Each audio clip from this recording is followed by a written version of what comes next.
So good day, sir and classmates. So this is my video discussion regarding to the assignment number 3. So number 1, discuss the advantages and disadvantages of the different legal forms of business organization and ownership. So the different legal forms of business organization and ownership and its advantages and disadvantages are the following. So first is a partnership. A partnership is a separate legal entity created by two or more individuals who engage in business for profit. Partnerships are not difficult to set up and operate, but to protect each partner. A comprehensive partnership agreement shall be defined as person's interests, liability, and role within the partnership. So the advantages of a partnership includes limited partnership, unlimited liability. A partnership offers some degree of liability protection for partners. 2 is partnerships are easy to maintain because they do not require annual meetings or minutes for meetings. 3rd is partnerships do not pay corporate taxes. The profit and losses pass through the business to each partner according to the partner's interest in the business. Can be used by professionals who may not be able to create an LLC. Next is disadvantages of a partnership includes: first is partners may have unlimited personal liability for debts and losses, except for in the case of limited liability partnership and limited partnerships.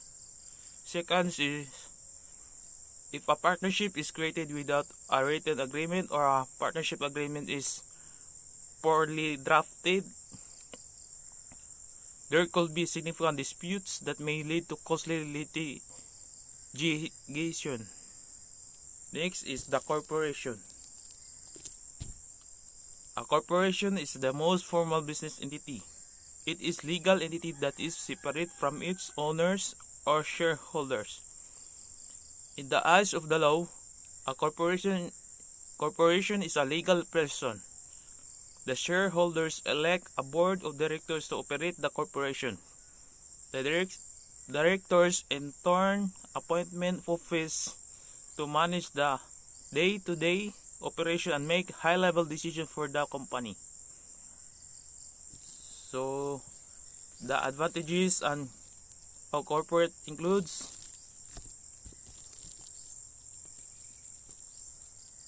first is corporations have an unlimited lifespan. Shares may be transferred, purchased, and sold. Second is owners are protected from personal liability for the company's obligation and debts. So third is corporations have several options for raising capital. And last, corporations are the preferred business entity for public companies. So next is the disadvantages of corporation includes: corporations are subject to double taxation. A corporation must file a corporate tax return and pay taxes based on its profits based on corporate tax rate. Distribution to shareholders are taxed at the shareholders' personal tax rate. Second is setting up and managing a corporation is more difficult and expensive. Corporations require annual meetings, minutes of meetings, and other formalities. The third is periodic filings and annual fees for corporations can be burdensome and costly for some businesses. Fourth is much less flexibility because of regulation governing corporation. So next is number 2. Cite the principles of cooperatives and discuss how these can be applied to start up a business. First is open voluntary membership. Co-ops are open to all who are able to use their services and willing to accept the responsibilities of membership. So number 2, democratic member control. Co-ops are controlled by their members who set the policies and make decisions. Elected representatives are accountable to the members who have equal voting rights, one member, one vote. Number 3. Members' economic participation.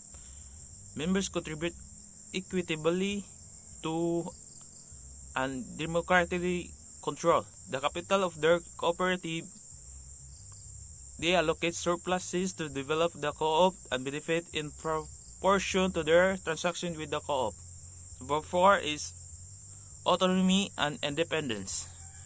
Cooperatives are self-help organizations controlled by their members. If they enter into agreement with other organizations, they do so on terms that ensure democratic control by their members. 5 is education, training, and information. Co-ops provide education and trainings for members, elected representatives, managers, and employees so they can contribute to the development of their co-ops. They inform the public, particularly young people and opinion leaders, about the nature and benefits of corporation.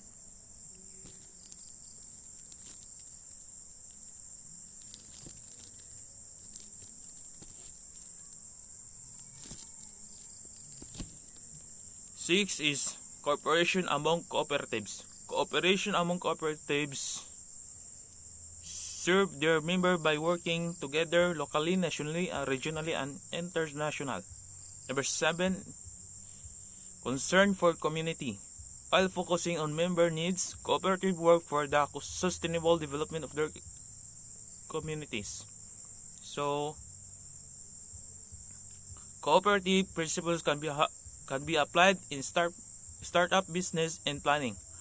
Planning helps to critically assess the goal to see if it's realistic.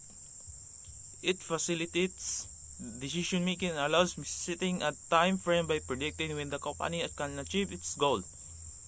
It also defines how measure performance against the set goals and whose responsibility it will be. A good business plan not only helps entrepreneurs focus on the specific steps necessary for them to make a business idea succeed, but it also helps them to achieve short-term and long-term objectives. So, number 3,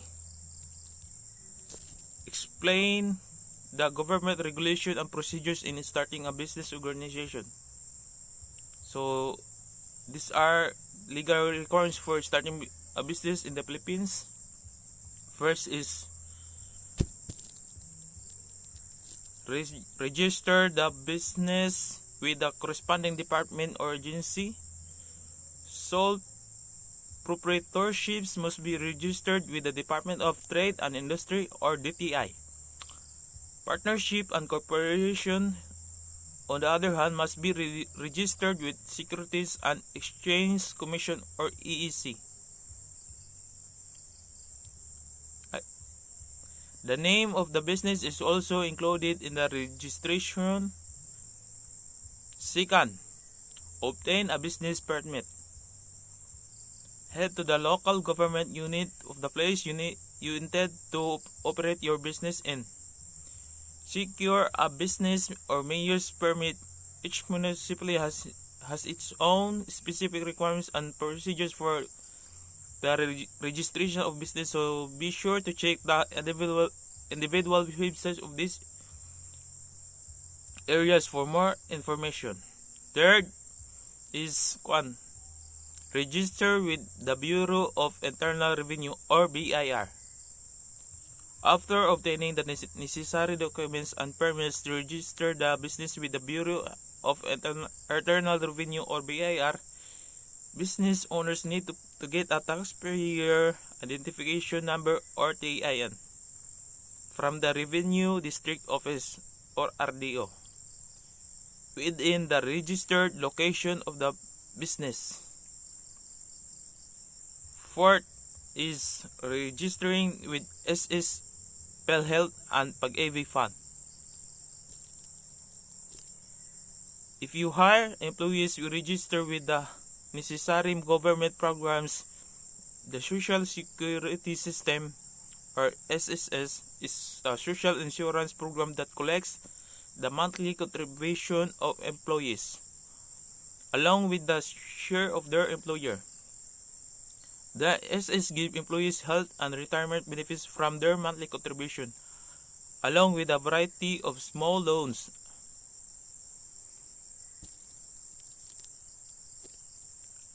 An SSS membership is mandatory for all employees who are 60 years old and below. Lastly is additional requirements. Aside from the requirements I mentioned above, there are also other special requirements that business need. These requirements depend on the nature of the business and their corresponding industry. If you intend to open a school or offer training or education programs, register with the Department of Education or DepEd. For business that sell food products, register with the Bureau of Food and Drugs or BFAD.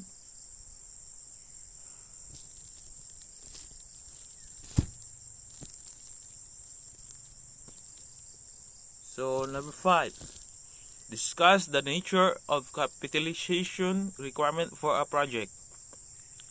Capitalization of a project cost affects the balance sheet, while expensing the cost affects the income statement.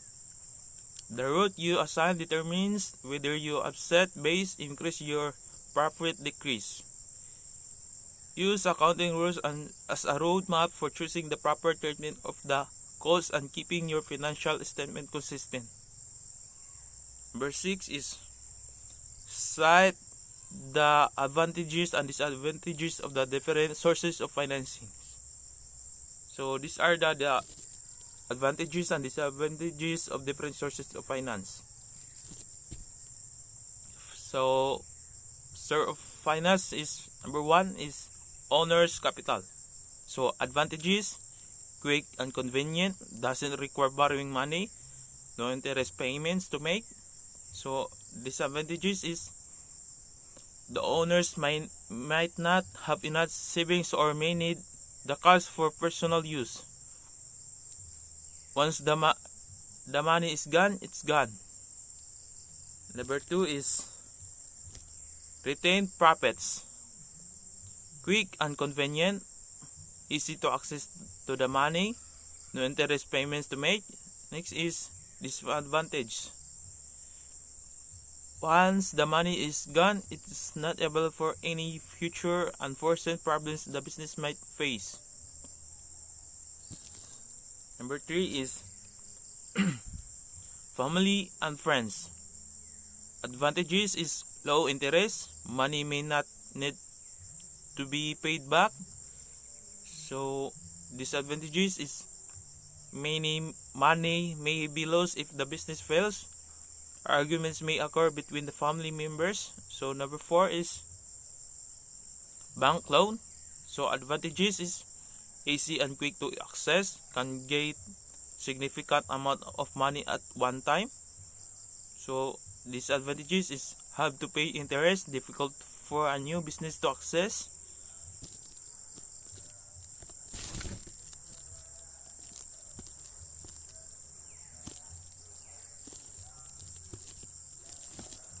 Five and last, government grants. So advantages is does not need to be paid back, available to small business. Business needs to meet certain criteria. It is time consuming to apply for grants and to complete the paperwork. So that's all, sir, and thank you.